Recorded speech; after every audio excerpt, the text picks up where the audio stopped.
चलिए आज की क्लास हम लोग डिस्कस करेंगे मेडिवल हिस्ट्री में दिल्ली सल्तनत। ठीक है, कल हमारी आपकी थोड़ी बहुत चर्चाएं इस बारे में हुई थी कि कैसे धीरे धीरे मामलुक वंश की स्थापना हुई। ठीक है,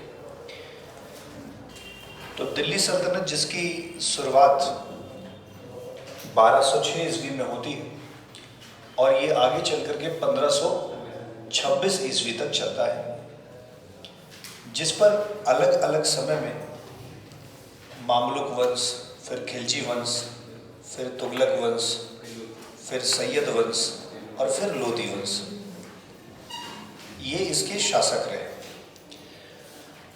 अगर हम सबसे पहले वंश की बात करें, मतलब हम लोग जिसे दास वंश, मामलुक वंश, कुछ लोग इसको इल्बरी वंश का भी नाम देते हैं। तो आज हमारी आपकी चर्चाएं छोटी छोटी बातों पे हैं। प्रमुखता से आज हम लोग डिस्कस करेंगे कुतुबुद्दीन ऐबक को और मामलुक वंश की स्थापना को। कहानी यहां से शुरू होती है कि जब 1206 में मोहम्मद गोरी की डेथ हो जाती है, तो मोहम्मद गोरी की डेथ के बाद उनके जो गुलाम थे, प्रमुख 3 जो उनके गुलाम थे, ठीक है, उन 3 गुलामों में से प्रमुख रूप से सक्रिय ऐबक के हाथ में सत्ता जाती है। हालांकि वो लोग आपस में राज्यों का बंटवारा करते हैं, लेकिन प्रमुख रूप से जो शासक बनता है वो कुतुबुद्दीन ऐबक बनता है। ऐबक पे थोड़ी देर में आएंगे। अगर हम इस बात पे चर्चा करें कि ये जो मामलुक वंश या गुलाम वंश या दास वंश या इल्बरी वंश है, जिसकी शुरुआत 1206 में हुई और ये 1290 तक शासन चलता है, तो इस बात पे तर्क करना बड़ी मतलब अच्छी बात है कि क्या हम इसको मामलुक वंश कहें तो ज़्यादा बेहतर है, या अगर हम इसको इल्बरी वंश कहें तब बेहतर है, या हम इसको दास वंश कहें तो ज़्यादा बेहतर है। तो अलग अलग तर्क हैं। कहा जाता है कि क्योंकि कुतुबुद्दीन ऐबक जो था वो मोहम्मद गोरी का दास था और इसलिए जो है उसने जो वंश चलाया उसे दास वंश या दास वंश ही कह सकते हैं। ठीक है, तो एक ऐसी कहावत है। लेकिन आप अगर देखेंगे तो इसमें दिल्ली सल्तनत में कुल 11 शासक हुए हैं। दिल्ली सल्तनत में मामलुक वंश में, वंशों में नहीं, विशेष अगर हम मामलुक वंश में बात करें तो कुल 11 शासक यहाँ पे हुए हैं और 11 शासकों में से बचे सारे के सारे जो थे वो दास नहीं थे। तो पहला तर्क तो ये है कि सारे लोग दास नहीं थे, तो हम why should we call it a दास वंश, हम इसे दास वंश क्यों बोले। ठीक है, दूसरी बात यह है कि अगर देखा जाए तो इल्तुतमिश दासों का दास रहा और उसके पहले कुतुबुद्दीन ऐबक दास रहा, तो बच्चे ये दोनों के दोनों राजा बनने के पहले, किंग बनने के पहले दास मुक्त हो चुके थे। इन्हें दास प्रथा से मुक्ति दे दी गई थी। तो जब दास प्रथा से व्यक्ति मुक्त हो चुका है तो फिर वो दास कैसे कहा जाए। तो इस बात पे ये तर्क लोग देते हैं कि क्योंकि ये दास वंश कहना इसको बेहतर नहीं है, क्योंकि जरूरी नहीं कि 11 से 11 में से सभी दास थे। अगर सभी दास होते तो शायद हम ये कह पाते कि ये दास वंश सही है। अगर हम बात करें कि कुछ लोग कहते हैं इल्बरी वंश कहते हैं, तो इल्बरी वंश पे अगर बात किया जाए तो सबसे पहला व्यक्ति जो है जिसे आप कुतुबुद्दीन ऐबक कहते हैं वो खुद ही इल्बरी तुर्क नहीं। इल्तुतमिश कहता है कि वो इल्बरी तुर्क है और बलबन अपने आप को इल्बरी साम्राज्य से रिलेट करने की कोशिश करता है, बट कोई प्रमाण प्राप्त नहीं हुए। और अगर किसी शुरुआत के 1-2 शासक को लेकर के पूरे वंश का नामकरण अगर इस बात पे कर दिया जाए कि वो इल्बरी जाति के ही थे, तो ये भी बहुत ज़्यादा नियोजित नहीं लगता। नियोजित तो लगता है, बहुत ज़्यादा रेलिवेंट नहीं लगता, बहुत ज़्यादा सही नहीं लगता कि जो ऐबक ने जिसने शुरुआत करी वो खुद इल्बरी वंश का नहीं है, और उसके बाद के दो लोग इल्बरी वंश को अपने आप को कहते हैं, जिसमें से एक तो चलो मान लेते हैं कि रहा होगा, दूसरा वाला तो जबरदस्ती अपने आप को रिलेट कर रहा है। तो हम इन तथ्यों के आधार पर यह कह दें कि इल्बरी वंश ही वो था, इल्बरी जाति के ही तुर्कों ने शासन किया है, सभी 11 के 11 इल्बरी थे। तो क्या ये सच है क्या? बिल्कुल नहीं। तो इसका मतलब हम यह कहें अगर कि ये इल्बरी तुर्क थे तो बेहतर नहीं है, क्योंकि हम देखते हैं कि जैसे देखते हैं तो ऐबक ने अपनी शासन प्रणाली को कुतुबी शासन प्रणाली के नाम से रखा। ऐसे ही अगर हम देखें तो इल्तुतमिश ने शमसी पद्धति को अपनाया। ऐसे ही अगर देखें तो बलबन ने बलबनी पद्धति अपनाई है। मतलब ये अपने अपने अलग अलग नाम से चीजों को शासन कर रहे हैं। अगर ये सभी एक होते, सभी एक जाति के होते, सभी एक प्रदेश के, सभी एक क्षेत्र के होते, तो क्या कुतुबी या हम बात करें शमसी, बात करें बलबनी, ये सब जो वंश की स्थापना हो रही है, क्या ये सच होना चाहिए था? क्या नहीं होना चाहिए? बात समझ पा रहे हो ना? तो ये कहना कि इल्बरी वंश है तो ये उचित नहीं है, क्योंकि इल्बरी वंश है तो बलबनी वंश क्यों, शमसी वंश क्यों, कुतुबी वंश क्यों? कुतुबुद्दीन ऐबक से रिलेट करके कुतुबी कहा जाता है, शमसी इल्तुतमिश से रिलेट करके कहा जाता है। तो ये सब क्यों भाई? अगर आपने नाम दे दिया है कि भाई हम जो है इल्बरी वंश के, तो आपने फिर अलग अलग शासक अलग अलग वंश की बात क्यों कर रहा है? तो बड़ा संदेह इसमें भी है कि इल्बरी वंश भी बहुत बेहतर नहीं। कुछ लोग कहते हैं ये प्रारंभिक तुर्क थे, तो अब यहां भी एक डाउट है कि वास्तव में ये तुर्क नहीं है, ये तो अफगान से भाग करके आए थे, और अफगान से भाग करके आए हैं तो मोहम्मद गोरी जो है वो वास्तविक तुर्क नहीं है। वो तो अपने आप को सिद्ध किया, या अपने आप को बाद में इज्जत प्राप्त करने के लिए ऐसा कहा जाए। तो वास्तविकता से अगर उनकी रेसिस को देखा जाए तो क्या ये सच में तुर्क थे? क्या नहीं थे। इन्होंने तो तुर्की पद्धति अपनाई थी, वास्तविक तुर्क नहीं है। तो अगर हम आदि तुर्क कहें या हम इन्हें प्रारंभिक तुर्क कहें, तो ये सारी बातें उतनी संतोषजनक नहीं है। हाँ, थोड़ी बहुत सच्चाई है। अगर कल कोई पूछे कि आपसे कहा जाए कि इल्बरी वंश को, या इल्बरी वंश किसके वंश को कहते हैं, तो दिल्ली सल्तनत का पहला वंश है। कल कोई अगर आपसे पूछ ले कि आदि तुर्क वंश किसको कहते हैं, तो आप बता दीजिएगा, उसी को कहते हैं। कल कोई अगर आपसे पूछ ले कि मामलुक वंश किसको कहते हैं, तो बता दीजिएगा वही। कल कोई अगर आपसे कहता है दास वंश कौन सा है, गुलाम वंश कौन सा है, तो आप बता दीजिएगा। लेकिन अगर इन सभी पे चर्चा किया जाए तो क्या अभी तक कहीं से आपको सहमति मिली? क्या नहीं मिली। तो एक व्यक्ति है, इतिहासकार, उन्होंने कहा कि बेहतर है कि इसे मामलुक वंश कहा जाए, क्योंकि मामलुक वंश जो है वो गुलाम की संज्ञा नहीं देता। मामलुक वंश कहता है वो गुलाम जो आजाद हो चुके हैं, या उनका वंशज, और या तो राजनयिक या तो सेना का अधिकारी। तो सेनाओं के अधिकारी द्वारा चलाया गया कोई भी शासन जो रहे वो मामलुक वंश कहा जा सकता है।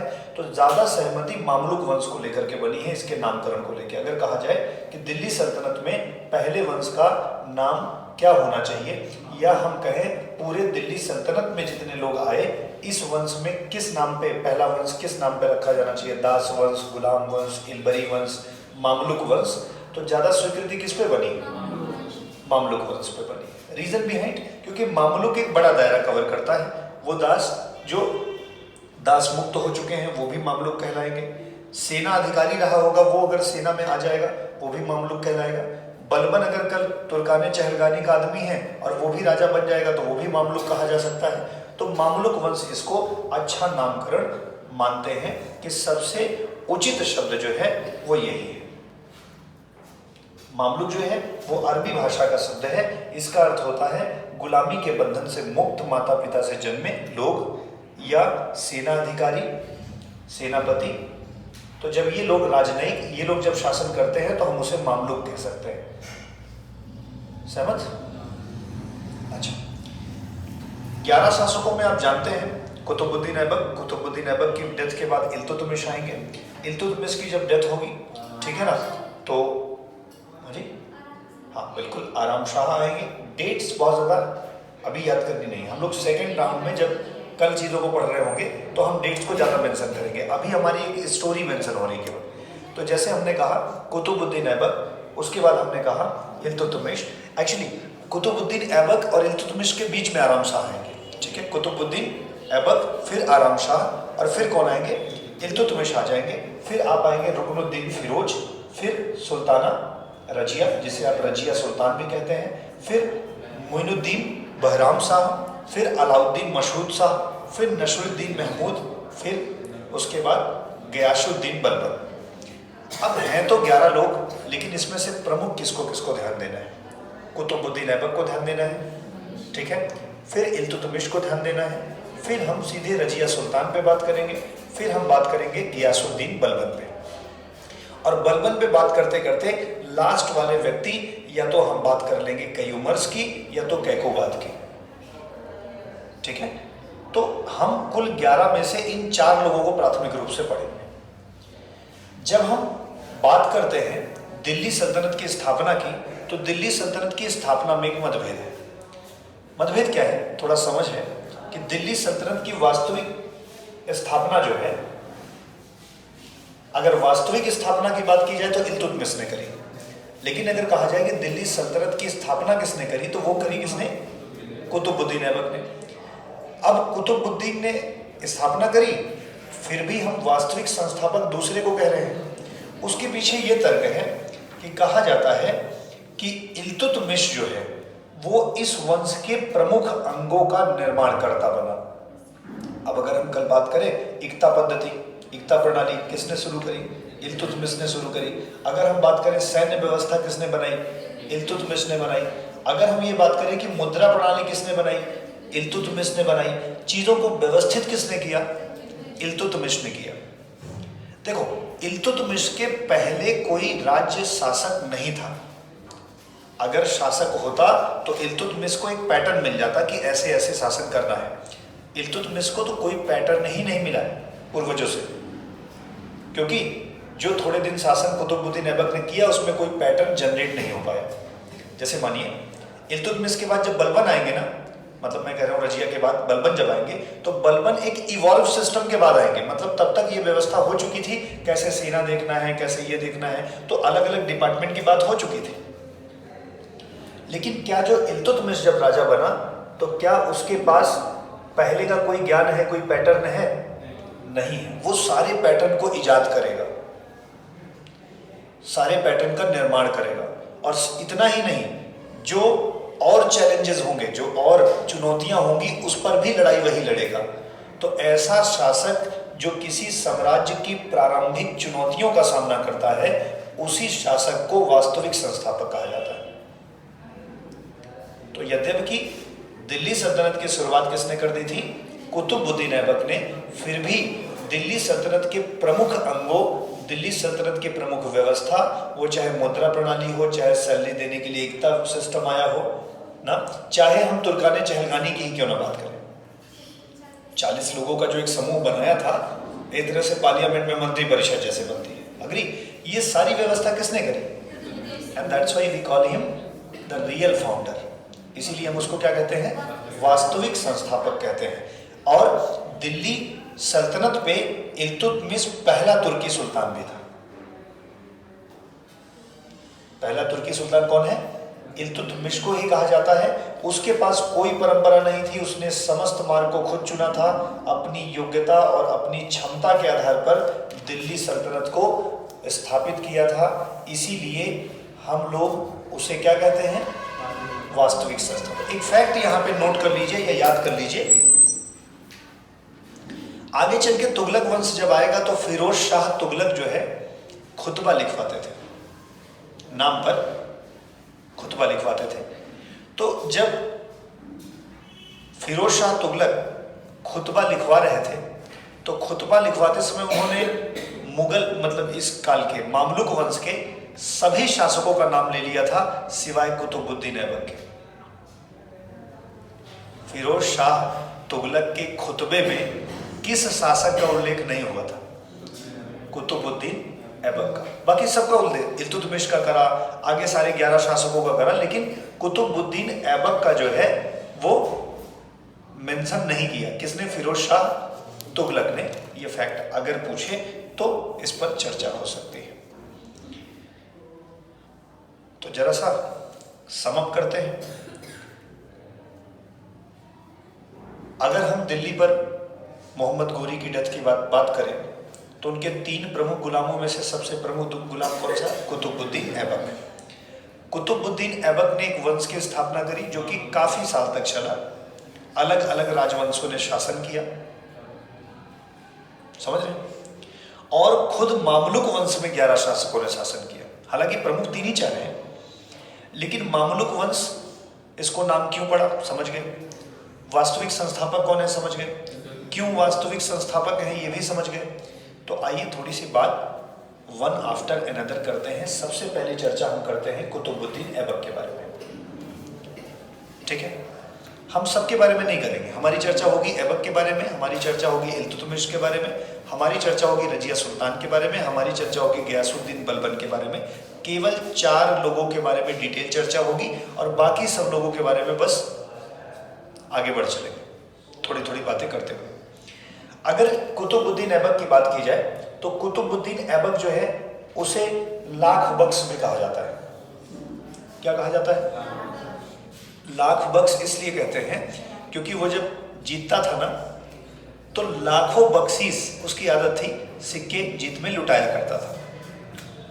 तो लाखों बख्शीश देने वाला, खूब दान दक्षिणा करता था, मतलब युद्ध के बाद जनता में पैसे खूब बांटा करता था और खूब ज्यादा पैसा बांटने के कारण ही उसको लाख बख्श, पील बख्श, हाँ, कहा जाता था। ठीक है? एक और टर्म याद रखिएगा, बहुत सुरीला गला था उनका।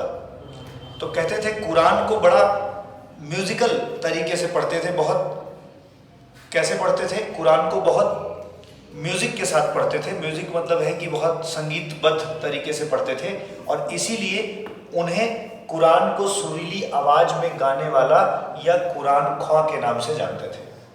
तो लाख बख्श हो, चाहे पील बख्श हो, चाहे कुरान ख्वां हो, एक और उपाधि उनको मिली थी, हातिम द्वितीय। तो ये, हाँ, हातिम द्वितीय, कुरान ख्वां, पील बख्श, लाख बख्श, ये सब जो है, हाँ, कहा जाता है कि कुतुबुद्दीन ऐबक जो है ऐबक नाम की तुर्क जाति से बिलोंग करता था। और कुतुबुद्दीन ऐबक जो था, ऐबक उसका तुर्की शब्द है। कुछ लोग कहते हैं कि ऐबक उसे भी कहा जाता है जिसकी लंबी लंबी उंगलियां होती हैं। तो ऐबक का तात्पर्य लंबी उंगलियों वाला भी होता है और कुछ लोग ऐसा मानते हैं कि ऐबक जो है उस समय का तुर्क वंश था, एक तुर्क जनजाति थी। तुर्क, ये जो ऐबक है, मतलब कुतुबुद्दीन जो ऐबक है, ऐबक जो जनजाति है, ऐबक का वास्तविक अर्थ जो होता है चंद्रमा का देवता होता है। ये तो भाषा का, अलग भाषा का शब्द है, मतलब तुर्की भाषा का शब्द है और इसीलिए इसको हम लोग कहते हैं चंद्रमा का देवता। अब देखो कई बातें आपके सामने आ गई। लंबी उंगलियों वाले को भी ऐबक कह रहे हैं, चंद्रमा के देवता को भी ऐबक ही नाम दे रहे हैं। ऐबक एक जनजाति वर्ग भी हो गया, ठीक है ना? और ऐबक कौन सा शब्द है? तुर्की शब्द है। बचपन में ही कुतुबुद्दीन ऐबक अपने परिवार से बिछड़ जाता है और परिवार से बिछड़ने के कारण उसे एक व्यापारी द्वारा निशापुर के बाजार में लाया जाता है। निशापुर जगह एक्चुअली क्या था, उस समय लोग आदमियों की खरीद फरोख्त किया करते थे। विशेष तौर पर गुलामी प्रथा थी।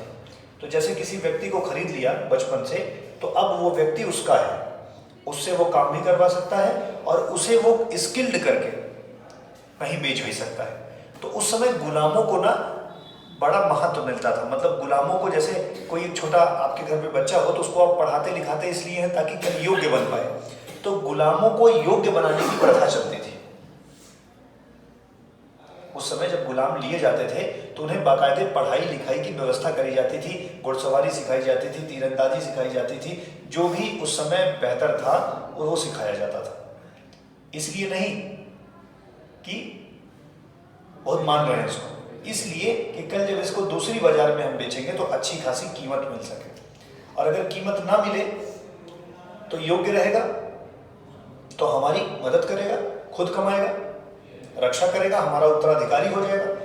मोहम्मद गोरी से एक बार लोगों ने कहा कि उसके कोई पुत्र नहीं था मोहम्मद गोरी के, तो मोहम्मद गोरी ने एक बार कहा था कि होते होंगे लोगों के एक आध दो पुत्र, हमारे 1000 पुत्र हैं। इसका मतलब हमारे लिए कभी उत्तराधिकार की कमी नहीं पड़ेगी। गुलाम इतने ज्यादा हमारे पास हैं कि एक के बाद एक उत्तराधिकार कर लेगा और हमारा साम्राज्य बहुत दिन तक चलेगा। समझ रहे? तो उस समय गुलाम को लिया जाता था, फिर उनको ट्रेन किया जाता था, ट्रेनिंग दी जाती थी ताकि वो और काम कर सके। तो सर ये निशापुर के जब बाजार में ले गए तो एक व्यक्ति हैं जिनका नाम है काजी फखरुद्दीन अब्दुल अजीज कुकी। कुछ न याद हो सके तो फखरुद्दीन अब्दुल अजीज कुकी, कुछ न याद हो सके अब्दुल अजीज कुकी याद कर लीजिए। निशापुर के बाजार से अब्दुल अजीज कुकी ने इसे खरीद लिया। ठीक है, और अपने बेटे जैसे इसकी परवरिश की, इसको धनुर्विद्या सिखाया, घुड़सवारी की सुविधाएं दी। ठीक है, और इतना योग्य बनाया कि वो आगे चल करके बेचा जा सके। लेकिन चूंकि वो बहुत पुत्र की तरह मानता था तो वो अब्दुल अजीज कुकी उसे बेचना नहीं चाहता था। लेकिन अब्दुल अजीज कुकी की डेथ हो जाती है, और जब काजी की डेथ हो जाती है तो काजी के जो लड़के थे वो ऐबक को बेच देते हैं। उन्हें डर था कि हो सकता है कल ये हमारे उत्तराधिकारी के रूप में ना आ जाए, तो उसने एक व्यापारी से उसे बेच दिया। जिस व्यापारी से उनके पुत्रों ने बेचा वो उसे लेकर काजी आया, गजनी आया, सॉरी कहाँ आया, गजनी आया, गजनी एक जगह। और गजनी जब आया तो उस व्यक्ति को खरीदा मोहम्मद गोरी ने। कुतुबुद्दीन ऐबक को किसने खरीद लिया? मोहम्मद गोरी ने खरीद लिया। और कुतुबुद्दीन ऐबक के एक नए समय की शुरुआत यहीं से हो जाती है, एक नया अध्याय की शुरुआत, या हम कहें उसके जीवन का महत्व इसी के बाद आगे बढ़ता है। कुतुबुद्दीन ऐबक मोहम्मद गोरी के सहायक के रूप में बहुत दिन तक रहा। इतना योग्य व्यक्ति था कि थोड़े ही दिनों में कई गुलामों में से अपनी ओर मोहम्मद गोरी का निगाह खोज खींच लेता है, आकर्षित कर लेता है। और जैसे 10 लोग हों, 10 में जो ज्यादा प्रतिभाशाली हो, काम अच्छे से कर रहा हो, तो लोग उसको पिक कर लेते हैं। जैसे सेना में जब लोग भर्ती होते हैं तो उसमें से कुछ चुने हुए लोग कमांडोज में लिए जाते हैं ना, योग्यता को देखते हुए। ठीक है, तो सर बहुत जल्दी ही अपने मालिक को अपनी तरफ आकर्षित कर लिया।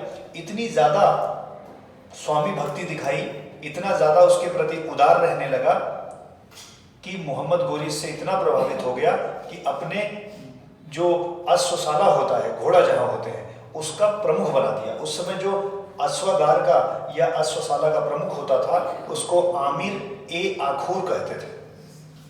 आखूर को खुर से जोड़ लीजिए, खुर बराबर घोड़े वाला, मतलब याद रखिए। आमिर ए आखूर का एक महत्वपूर्ण पद मिल गया उसको, केवल इस बात पे कि वो प्रतिभाशाली है। समझ रहे? बात और आगे बढ़ी, कई युद्ध हुए, जैसे कि गोर का युद्ध हुआ, बमियान का युद्ध हुआ, गजनी के युद्ध हुए। ऐसे जितने भी युद्ध हुए इसमें ऐबक ने सुल्तान की पूरी मदद की, एकदम राइट हैंड की तरह साथ में बना रहा। यहां तक कि तराइन के दूसरे युद्ध में ऐबक साथ में भारत भी आया। तराइन का दूसरा युद्ध पृथ्वीराज चौहान के खिलाफ ना, हम लोग कब बात करेंगे? 1192, 1191 में पहला युद्ध होगा, हार जाएंगे। दूसरे युद्ध में अपने तीनों गुलाम को लेके आएंगे, यल्दौज, कुबाचा, ऐबक। क्लियर? तो ऐबक यहां भी आया और उसने बहुत महत्वपूर्ण प्रबंधन यहां किया, साथ में जीतने में मदद की। जब गोरी यहां से जाने लगा तो ऐबक को भारत छोड़ गया।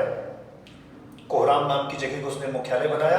कुछ लोग कोहराम को ही इंद्रप्रस्थ के नाम से जानते हैं। तो कहीं कहीं आपको मिलता है कि इंद्रप्रस्थ को अपनी राजधानी या मुख्यालय बनाया। कभी पूछ ले कि कुतुबुद्दीन ऐबक संचालन कहां से करता है, कोराम या युद्ध वो इंद्रप्रस्थ। क्लियर? तो इसने इंद्रप्रस्थ को अपना मुख्यालय बनाया। गोरी वापस चले गए। 1194 में जब गोरी और जयचंद का युद्ध हुआ, चंदावर का युद्ध, जब चंदावर का युद्ध हुआ तो कहा जाता है चंदावर के युद्ध को पूरे तरीके से फ्रेम करने का श्रेय किसको जाता है? कुतुबुद्दीन ऐबक। कुतुबुद्दीन ऐबक ने सारी गोटियां बिछा दी थी, बस केवल राजा को आकर लड़ना था। तो चंदावर के युद्ध की पूरी समीकरण किसने तैयार किया? अब बताओ, कोई व्यक्ति इतना अच्छे से मैनेज कर रहा हो, साथ में स्वामी भक्ति भी खूब हो, तो मुझे लगता है कि कोई क्यों मदद नहीं करेगा। तो कुतुबुद्दीन ऐबक की मदद से वो आए और इस युद्ध को कन्नौज को जीतने में मदद मिल गई। कन्नौज को जीत लिया, चंदावर के युद्ध को हरा दिया, मतलब चंदावर के युद्ध में जयचंद को हरा दिया। क्लियर यहां तक? अब अगर थोड़ा सा और बढ़ें तो उसी दौरान वो गुजरात की जो राजधानी थी जिसका नाम है अनहिलवाड़ा, उस समय गुजरात की राजधानी जो अनहिलवाड़ा है वहां पर जीत प्राप्त की, वहां पर भी जीता। और इतना ही नहीं बल्कि गुजरात के जो शासक थे भीमदेव ना, उसको भी हराया, उसे भी पराजित किया, दंडित किया, ऐसा कर सकते हैं। ठीक है? कोई दिक्कत, कोई समस्या? सर और अगर हम आगे बढ़े तो जब खोखरों के विरुद्ध युद्ध हुआ तो उसमें भी इसने गोरी का हाथ बढ़ाया। गोरी का हाथ खोखरे के विरुद्ध युद्ध में भी बढ़ाया था। हालांकि खोखर जनजाति और जाटों के युद्ध में घायल हो जाते हैं, गोरी की डेथ हो जाती है, वो अलग बात है, लेकिन ये लगातार साथ में लगा रहा। इस प्रकार से धीरे धीरे इसको बड़ा अनुभव हो गया, साम्राज्य कैसे विस्तार करना है, साम्राज्य को कैसे चलाना है ना। लेकिन ध्यान रखिए, अभी वो जो भी शासन कर रहा है गोरी के नाम पर कर रहा है, गजनी के नाम पर कर रहा है। अभी कोई भी अलग से सत्ता नहीं बना रहा है। इसी दौरान दुर्भाग्यवश जो है गोरी की मृत्यु हो जाती है। गोरी की मृत्यु हो गई तो गोरी का कोई पुत्र नहीं था, और गोरी ने गोर वंश के किसी भी व्यक्ति को शासक नियुक्त नहीं किया था, क्योंकि सच में गोरी को अपने वंश के किसी व्यक्ति पर विश्वास नहीं था कि हम इनको दे देंगे तो हमारी सत्ता चला पाएंगे। तो वो किसी को नहीं वो देता है। तो इसके जो 3 प्रमुख गुलाम थे, उन तीनों लोगों ने मिलकर के सारी संपत्ति को आपस में बांट लिया ताकि लड़ाई ना हो और गोरी के नाम पर शासन चलाया जा सके। एक इतिहासकार है, उनका नाम है मिनहाज उल सिराज। मिनहाज उल सिराज, सिराज ऐसे याद रखिए। सिराज नामक एक इतिहासकार है, उन्होंने कहा था कि एक बार गोरी ने कहा था कि अन्य सुल्तानों के पास बेटा हो सकता है 1 या तो 2, लेकिन मेरे पास 1000 बेटे हैं। गोरी ने कहा था, अर्थात मेरे तुर्की गुलाम जो मेरे राज्य के उत्तराधिकारी होंगे, जो मेरे बाद राज्य को चलाएंगे, ठीक है, और राज्य के खुतबे में मेरा नाम सुरक्षित रखेंगे, वंश चलाते रहेंगे ना। तो इस तरीके से गोरी ने ये बात कही थी, मिनहाज उल सिराज ने कहा था। तीनों गुलाम जो विश्वास पात्र दास थे, यालदौज, कोबाचा और कुतुबुद्दीन ऐबक ने आपस में चीजों को बांट लिया। जब बांटा तो यलदौज को गजनी दिया, ये चलो यलदौज को गजनी प्रांत मिला, कुबाचा को सिंध प्रांत मिला, और मुल्तान, सिंध और मुल्तान, कुबाचा को 2 प्रांत दिए हैं, सिंध और मुल्तान। और कुतुबुद्दीन ऐबक जो कि गोरी के समय में उत्तरी भारत में प्रतिनिधि के रूप में कार्यरत था, उसको उत्तर भारत के प्रांत प्राप्त हुए। फिर से अगर रिलेट करें तो यलदौज को गजनी मिला है, मोहम्मद गोरी वाला, और सिंध और मुल्तान मिला है कुबाचा को, पंजाब वाला क्षेत्र। और जो नॉर्थ इंडिया वाला क्षेत्र और जो बाकी है वो किसके हाल में रहा? कुतुबुद्दीन ऐबक। डन। टोटल पूरे राज्यों को अगर कभी बहुत डिटेल में पूछेगा तो ये पूछेगा कि मतलब यल्दौज को क्या मिला, कुबाचा को क्या मिला और ये मिला। तो ऐबक पे तो नहीं पूछेगा, थोड़ा सा ध्यान रखना है कि गजनी किसको मिला, यल्दौज, कुबाचा को सिंध और मुल्तान, और हाँ भारत के जो उत्तरी भारत वाले क्षेत्र हैं वो किसको मिला, ऐबक को मिला। थोड़ा सा एक बार रिवाइज करते हैं। ऐबक कहा जाता है ऐबक जनजाति का व्यक्ति है, ठीक है। और ऐबक को बचपन में उसके माता पिता ना द्वारा बेच दिया गया। कुछ इतिहासकार कहते हैं कि उनसे वो खो गया था, लापता हो गया था। लेकिन चलो उस समय बेचने की प्रथा ज़्यादा है तो हम इसी को स्वीकार करते हैं कि बेच दिए। और फिर उसे निशापुर के बाजार में लाया गया, जिसे अब्दुल अजीज कोकी नाम के एक व्यक्ति ने, काजी ने खरीद लिया। काजी ने उसे का पालन पोषण, घुड़सवारी सब सिखाई, शिक्षा प्रदान किया। लेकिन बाद में उसके बच्चों ने एक व्यापारी को भेज दिया। वो व्यापारी गजनी लेकर आया और गजनी में मोहम्मद गोरी ने ऐबक को खरीद लिया। ऐबक धीरे धीरे विश्वास पात्र बनता गया। इतना विश्वास पात्र बन गया कि मोहम्मद गोरी ने तराइन के दूसरे युद्ध के बाद 1192 के बाद भारत की देखरेख करने के लिए उसको छोड़ दिया। उसने इंद्रप्रस्थ को अपनी मुख्यालय बनाते हुए आपस में राज्यों को देखरेख कर रहा था, छोटे मोटे युद्ध खुद लड़ लेता था। चंदावर के युद्ध की पूरी पृष्ठभूमि तैयार करने वाला कुतुबुद्दीन ऐबक ही है। फिर अपने मालिक को बुलाता है और वो आते हैं और जयचंद को हरा के कन्नौज को कब्जे में करते हैं। खोखर जनजाति से जब युद्ध होता है तो उसमें भी ऐबक की महत्वपूर्ण भूमिका रहती है। ऐबक जो है पूरी तरह से मदद करता है कि कैसे जो है लड़ाई लड़नी है। मतलब एक्चुअली होता क्या था, कहा जाता है कि सारी योजनाएं गोरी बनाता था, लेकिन उनको चलाने और करने का काम ऐबक का होता था। योजना वो बना के दे देता था। इतना ये योग्य व्यक्ति था कि उस योजना को जस का तस एग्जीक्यूट करने की जिम्मेदारी इसकी होती थी। Revision done.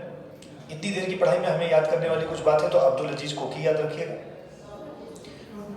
ना, मुख्यालय इंद्रप्रस्थ याद रखिएगा, तराइन का प्रथम और द्वितीय युद्ध याद रखिएगा, 1194 में चंदावर का युद्ध याद रखिएगा, जयचंद और उधर से पृथ्वीराज चौहान याद रहेगा, 1191, 1192, 1194।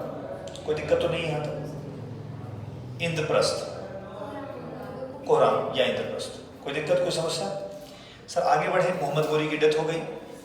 3 लोग थे, यल्दौज, कुबाचा और ऐबक। यल्दौज को क्या मिला, गजनी। कुबाचा को क्या मिला, सिंध और मुल्तान। ऐबक को क्या मिला, भारत का उत्तर वाला क्षेत्र। कोई दिक्कत? तो सर जब इतना सब कुछ बट गया तो ऐबक ने साम्राज्य विस्तार से ज्यादा साम्राज्य की सुरक्षा पर ध्यान दिया। कुतुबुद्दीन ऐबक ने साम्राज्य विस्तार बहुत करने की नहीं सोची, जो मिला था उसके अनुसार सुरक्षा पर ध्यान देना था। आपको ये बात समझनी होगी कि जिस समय कुतुबुद्दीन ऐबक दिल्ली सल्तनत की शुरुआत कर रहे हैं, उसी समय मंगोलों का प्रभाव बहुत तेजी से बढ़ रहा है। मंगोल एक लड़ाकू जनजाति है। अगर वो भारत की ओर अग्रसर हो जाएगी तो भारत में दिल्ली जो है वो खतरे में है। तो कहीं ना कहीं एक बड़ी चुनौती है दिल्ली सल्तनत की सुरक्षा करना। तो प्रमुख चीज पर ध्यान देना था सुरक्षा पे, तो विस्तार पे कम और सुरक्षा पे ज्यादा ध्यान देता है। लेकिन दुर्भाग्यवश थोड़े ही दिन में घुड़सवारी से गिरने की वजह से उसकी डेथ हो जाएगी। तो सुरक्षा का ज्यादा ध्यान फिर कौन देगा, इल्तुतमिश देंगे। ठीक है, वो सब बाद में बातें होंगी। अगर हम पूछें कि सिंहासन पर कब बैठा कुतुबुद्दीन ऐबक, तो कहा जाता है कि बैठ तो 1206 में ही गया था। 25 जून 1206 को वो सिंहासन पर बैठ गया था। लेकिन कहा जाता है कि 1208 में उसको गजनी से स्वतंत्र शासक की अनुमति प्राप्त हुई। अभी तक तो वो तो गजनी के नाम पे ही शासन कर रहा था, लेकिन बाद में वहां के शासक ने बाकायदे सिंहासन विंहासन और वो मुकुट उकुट भेजा कि लो पहन लो भैया, और अब तुम जो है राजा बन गए हो। तो स्वतंत्र शासक के रूप में सिंहासन उसको 1208 में मिला। हालांकि वो बैठ तो कब से गया था, 1206 से। कोई दिक्कत यहां तक?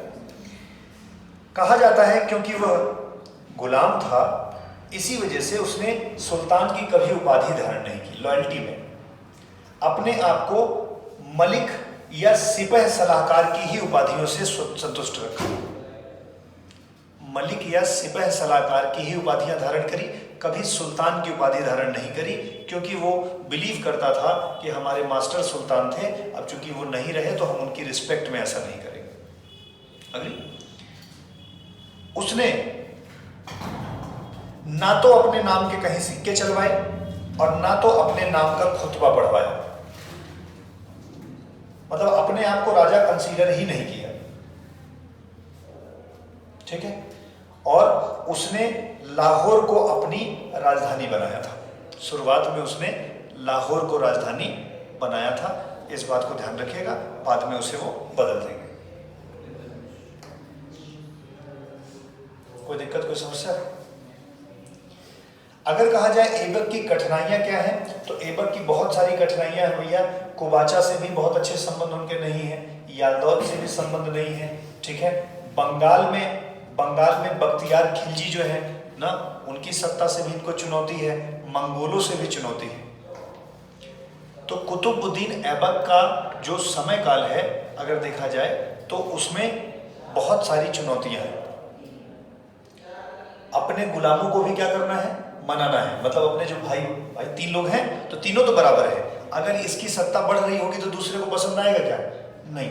तो इसीलिए इनके पास सबसे बड़ी चुनौती है अपने आंतरिक कलह को दूर करना, राजपूत राज्यों से अपने आप को सुरक्षित करना, मंगोलों के आक्रमण से अपने आप को सुरक्षित करना।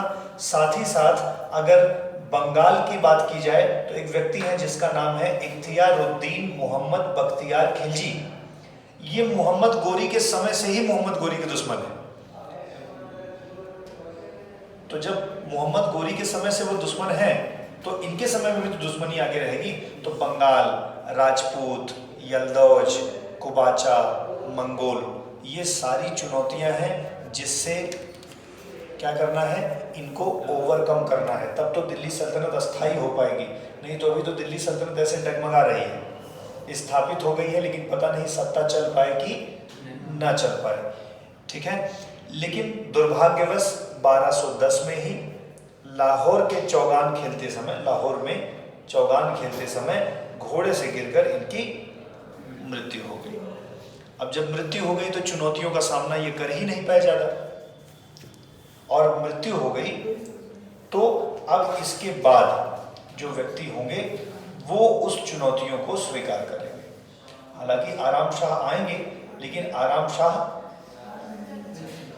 शासक नहीं बन पाएंगे, मतलब वो स्टेबल नहीं है, कमजोर है, ठीक है। और इसके बाद इल्तुतमिश जब व्यक्ति आएगा तो वो अपनी सत्ता को बेहतर स्थापित करेगा। इल्तुतमिश से चर्चा हमारी आपकी होगी बाद में, लेकिन अगर हम आराम शाह की चर्चा करें या हम बात करें कि ऐबक था कैसा, ऐबक ने क्या उपलब्धियां की, ऐबक कितना योग्य था, अगर हम ऐबक के चरित्र का मूल्यांकन करें तो कहा जाता है मात्र 4 वर्ष तक ही वो शासक रहा, लेकिन उसके बाद भी उसने एक राज्य की नींव डाली, ये महत्वपूर्ण है। अगर ये कहा जाए कि उसने जो है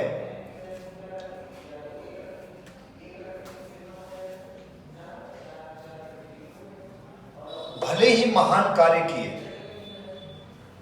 नहीं, उसने भले और महान कार्य किए, मतलब वो किसी निर्दोष व्यक्तियों को बहुत मारने पीट पर विश्वास नहीं रखता था, मतलब उदार चित्त का है। अब देख रहे हैं लाख बख्श की उपाधि क्यों मिली है, क्योंकि कहीं ना कहीं वो उदारता उसकी दिख रही है, ठीक है। अगर हम लोग इसको देखें तो ये व्यक्ति जो है कहीं ना कहीं हाथियों का दान करता है, ये व्यक्ति कहीं ना कहीं पैसों का दान करता है, पैसों का दान कर रहा है इसीलिए हम उसको लाख बख्श कह रहे हैं, हाथियां दान में दे रहा है इसीलिए हम उसको पील बख्श कह रहे हैं, समझ रहे हैं। और ऐसे ही कुरान को अच्छे से पढ़ रहा है इसलिए हम उसको कुरान ख्वां कह रहे हैं। तो इसका जो वो है क्या कहते हैं, मूल्यांकन करते समय कहा जाता है, एक व्यक्ति है उन्होंने लिखा है कि यदि व्यक्ति किसी की दानशीलता की प्रशंसा करते थे तो अपने युग में ऐबक को पुकारते थे। उस समय यदि कोई व्यक्ति दानशील, अरे जैसे अभी हम लोग बात करते हैं दानशील कर्ण की बात करते हैं कि कर्ण से उनका वो कुंडल और कवच सब ले लिया गया और उन्होंने दे दिया, तो दानवीर कर्ण कहते हैं। तो उस समय जब दान की बात की जाती थी तो कहीं ना कहीं किसकी चर्चा होती थी, ऐबक की चर्चा होती थी। ये उसकी उदारता का प्रतीक है, उसके मूल्यांकन में कहा जाए तो ये बेहतर उसके बारे में कहा जा सकता है। उसके समय में कुछ स्थापत्य कला की भी उन्नति हुई है। स्थापत्य मतलब कुछ चीजें बनी हैं, जैसे कि मैंने आपसे कहा था एक मस्जिद बनी है जिसका नाम है कुव्वतुल इस्लाम, ठीक है ना। हाँ, कुव्वत उल इस्लाम नामक एक मस्जिद बनाई गई, ठीक है। एक्चुअली बनाई तो 2 मस्जिदें गई थी, ठीक है ना, दिल्ली और अजमेर में। दिल्ली में जो कुव्वतुल उल इस्लाम मस्जिद है यह भारत में इस्लामी पद्धति पर निर्मित पहली मस्जिद मानी जाती है। अगर कहा जाए इस्लामी पद्धति पर पहली मस्जिद का निर्माण किसने कराया था तो कुतुबुद्दीन ऐबक ने, और उसका नाम क्या है, कुव्वत उल इस्लाम मस्जिद, ठीक है ना। अच्छा, 2.5 दिन का झोपड़ा ये इनकी दूसरी मस्जिद है जो अजमेर में है। दिल्ली में कुव्वत उल इस्लाम है और अजमेर में 2.5 दिन का झोपड़ा है। पेपर ने एक बार पूछा है 2.5 दिन का झोपड़ा क्या है, तो ये एक मस्जिद है, समझ। वहां लिखा था कि रात्रि निवास के लिए एक जगह, एक प्रकार की मस्जिद ना, ऐसे 4 ऑप्शन दे देगा। तो 2.5 दिन का झोपड़ा एक मस्जिद है। निर्माणकर्ता कौन है, कुतुबुद्दीन ऐबक है। ये स्थित कहाँ है, अजमेर में, ठीक है।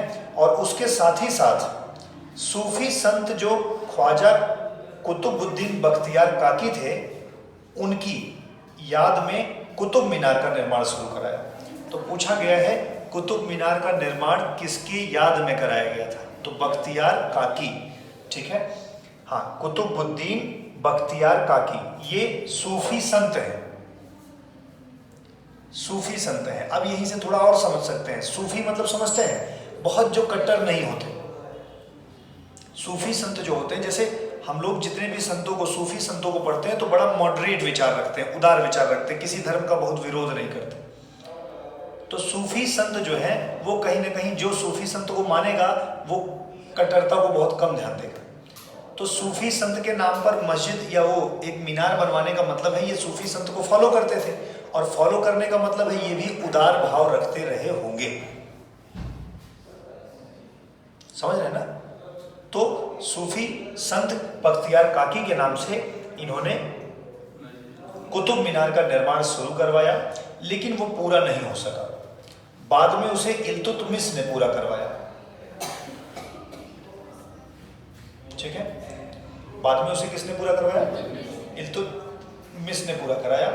जब कुतुबुद्दीन ऐबक की अकस्मात मृत्यु हो गई तो फिर उत्तराधिकार की समस्या हो गई, क्योंकि कहा जाता है कि ऐबक का भी कोई पुत्र नहीं था। लेकिन साधारण जनता को शांत रखने के लिए और सैनिकों को संतुष्टि देने के लिए तुर्की अमीरों ने आराम शाह को गद्दी पर बिठा दिया। अरे भाई, राजा नहीं रहेगा तो विरोध नहीं होने लगेगा तुरंत। अब अचानक से इल्तुतमिश को तो लाया नहीं जा सकता था, तो तुरंत का तुरंत आनन फानन में किसको बिठा दिया गया, आराम शाह को गद्दी पर बिठा दिया गया, ठीक है ना। कहा जाता है कि आराम शाह कुतुबुद्दीन ऐबक का भ्राता है। बड़ा विवाद है इस पे, कुछ लोग कहते हैं उनका भतीजा है, कुछ लोग कहते हैं उनका भ्राता है, कुछ लोग कहते हैं पुत्र है। तो अलग अलग विद्वान अलग अलग चीजों को बताते हैं, लेकिन जो भी हो आराम शाह उसके बाद शासक बना, ये प्रमुख है। कुछ लोग ऐसा मानते हैं, मैं बता देता हूं जो जो मत है। आराम शाह ऐबक का भ्राता था, कुछ विद्वान उसे ऐबक का पुत्र मानते हैं, लेकिन एक जुबैनी नाम के वो हैं विद्वान हैं, वो कहते हैं ऐबक का कोई पुत्र ही नहीं था, ऐबक की केवल 3 पुत्रियां थी। मतलब ये उनमें बड़ा मतभेद है। अच्छा, बहुत ज्यादा क्लियर कर भी लेंगे तो हम लोग का क्या ही बनना है, एक नंबर का कुछ होना तो नहीं। इतना ध्यान रखना है कि कुतुबुद्दीन ऐबक की अकस्मात मृत्यु के बाद आनन फानन में चाहे तो भ्राता रहे हों चाहे तो पुत्र रहे हों, लेकिन आराम शाह को शासक बनाया गया, ठीक है ना। आराम शाह एक कमजोर और अयोग्य शासक सिद्ध हुआ। जिस समय राज्य को एक योग्य और अनुभवी शासन की आवश्यकता थी, उस समय एक बहुत कमजोर शासक का बन जाना ये बहुत ही साम्राज्य के लिए दुविधा का विषय है, या कह दिया जाए बड़ा संकट का विषय है। और जब ये देखा तो अमीरों ने अपने आप को स्वतंत्र करना चालू कर दिया। जब राजा कमजोर होता है तो जो अमीर लोग होते हैं या जो थोड़े समृद्ध लोग होते हैं वो अपने आप को स्वतंत्र घोषित करने लगते हैं। हमेशा तो हुआ है, मुगल सत्ता कमजोर हुई तो अलग हुआ कि नहीं, मराठा अलग हुआ, कलकत्ता बंगाल अलग हुआ, मैसूर अलग हुआ, अलग हुए। जब जब केंद्रीय सत्ता कमजोर होती है सामंतवाद जन्म लेगा, मतलब छोटे छोटे लोग अपने आप को स्वतंत्र घोषित करेंगे कि अब हमारा राज्य अलग है, अब हमें उनसे मतलब नहीं है। तो अमीर लोग जो है अपने आप को स्वतंत्र करने लगे और इस तरीके से बंगाल देखा जाए तो अलग व्यक्ति के हाथ में चला गया। कुबाचा ने सिंध के क्षेत्रों पर अधिकार कर लिया। ऐसी स्थिति में दिल्ली के तुर्क सरदारों में प्रमुख अली इस्माइल ने इल्तुतमिश को सुल्तान का पद दिया। मतलब धीरे से समझ लो, आराम शाह कमजोर हो गए, कमजोर हो गए तो जो उनके अमीर वर्ग थे, जो दरबारी थे, वो अलग नहीं होंगे, हाँ भागने लगे। और जब वो भागने लगे ऐसे में अलग अलग लोग, अब इसी का फायदा कौन उठा रहा है, कुबाचा, इसी का फायदा कौन उठा रहा है, यल्दौज, वो भी कोशिश करके किसी किसी राज्य को कब्जे में कर लेना। जब बहुत ज्यादा उठापटक होने लगी तो एक व्यक्ति है जिनका नाम है अली इस्माइल। अली इस्माइल ने पत्र भेजा इल्तुतमिश को। इल्तुतमिश उस समय बदायूं का सूबेदार है। इल्तुतमिश दामाद भी है कुतुबुद्दीन ऐबक का, हालांकि था तो गुलाम लेकिन योग्य गुलाम था तो अपनी पुत्री का विवाह कर दिया था उनके साथ। तो इल्तुतमिश जो कि बदायूं का गवर्नर है या सूबेदार है, उसको तुरंत निमंत्रण भेजा कि भैया निमंत्रण स्वीकार करिए कि दिल्ली के सरदार बन जाइए और तुरंत दिल्ली की ओर कूच करिए। जैसे ही निमंत्रण प्राप्त हुआ वो तुरंत उसको स्वीकार करके दिल्ली की ओर कूच कर गया। एक जगह है जड़ नाम की जहां पर इल्तुतमिश और आराम शाह के मध्य युद्ध हुआ। इसमें इल्तुतमिश जीत गया और आराम शाह की हत्या कर दी गई। जड़ नामक स्थान, नेम मतलब इतना डिटेल में name is not that important, लेकिन एक बार पढ़े रखोगे ना तो जैसे कहीं आ ही जाए कि किस स्थान पर, तो जड़ वहां ऑप्शन में रहेगा, तुरंत क्लिक कर जाएगा कि अच्छा बात हुई थी कि इस्माइल नाम के, अली इस्माइल नाम के व्यक्ति थे, उन्होंने निमंत्रण भेजा था, वो वहां से दिल्ली कूच कर रहे हैं, रास्ते में जड़ नामक एक स्थान आया है। जड़ दिल्ली के पास का एक जगह है और वहीं पर आराम शाह के साथ युद्ध होगा और आराम शाह को मार दिया जाएगा। ठीक है, आराम शाह का शासन केवल 8 महीनों में खत्म हो गया और इल्तुतमिश कौन बना, दिल्ली का सुल्तान। इल्तुतमिश दिल्ली का सुल्तान बन गया और क्योंकि प्रारंभिक सभी चुनौतियां कौन लड़ेगा, इल्तुतमिश ही लड़ेंगे, इसीलिए वो वास्तविक संस्थापक भी होंगे। आगे की चर्चा हम लोग इसके आगे वाली क्लास में करेंगे। ठीक है, आज हम लोगों ने काफ़ी बातें पढ़ी, थोड़ी सी मामलुक वंश को लेकर के क्लैरिटी पढ़ी, फिर हमने कुतुबुद्दीन ऐबक के बारे में पढ़ा, वास्तविक संस्थापक के बारे में पढ़ा, कुतुबुद्दीन ऐबक के बारे में डिटेल कर लें। ठीक है, तो अगर आप इसको एक बार रिवाइज कर लेंगे तो मुझे लगता है बेहतर होगा। आज की क्लास यहीं पे छोड़ देते हैं। कल हम लोग इल्तुतमिश के बारे में और संभवतः कल ही इल्तुतमिश के साथ साथ रजिया सुल्तान तक भी चर्चा कंप्लीट कर लेंगे। ठीक है, तो बहुत बहुत धन्यवाद, कल मिलेंगे इसी समय।